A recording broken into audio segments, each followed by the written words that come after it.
Árni Pétur Jónsson, fyrrverandi forstjóri Teymis og samverkamaður Jóns Ásgeirs Jóhannessonar til margra ára, meðal líklegra kaupenda bifreiðauppboðsins Heklu. Arion banki segir söluferlið á lokastigi. Verið að leggja lokahönd á söluna á bifreiðauppboðinu Heklu samkvæmt yfirlýsingu frá Arion banka. Meðal þeirra sem vilja eignast fyrirtækið Árni Pétur Jónsson, fyrrverandi forstjóri Teymis og náinn samverkamaður Jóns Ásgeirs Jóhannessonar til margra ára. Flest stóru bílaumboðin lenti í fangi bankan eftir hrun og hluti af Heklu sem fór til Arion banka var síðan seldur í fyrra. Þar inni voru umboði fyrir Caterpillar og Scania og eins Goodyear dekk. Kaupandinn var Knútur Grétar Hauksson, fyrrverandi forstjóri. Afganginn, bílaumboði sjálft, notuðu bílana, varahlutaverslun og verkstæði, lager og fasteignir við Laugaveg á að selja í útboði.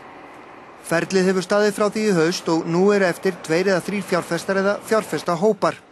Ein dýrmætasta eign Heklu Volkswagen umboðið en höfuðstöðvarnar í Þýskalandi munu hafa augastað á einum þessara hópa og vilja að bankinn selji þeim. Fyrir öðrum hópi fer Árni Pétur Jónsson, fyrrverandi forstjóri fjarskiptafyrirtækjanna Vodafone og Teymis, þar sem Jón Ásgeir Jóhannesson var aðal eigandi.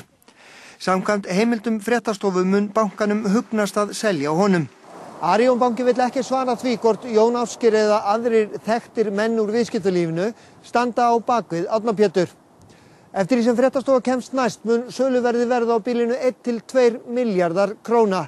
Að hluta munu kaupendur yfirtaka lán en þurfa þó að líkindum að reiða fram nokkur 100 milljónir króna í peningum. Árni Pétur keypti hlutabréf í Teymi sem hann stýrði í lok ágúst 2007.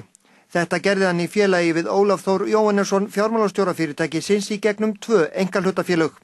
Ekki voru önnur veð en bréfin sjálf og engar persónulegar ábyrgðir. Íslandsbanki situr uppi með hátt í 1 milljarðs króna ógreidda skuld eftir viðskiptin.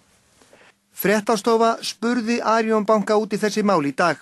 Í svari bankans segir aðeins að söluferlið sé á lokastigi en ekki sé búið að taka ákvörðun það hver fær að kaupa.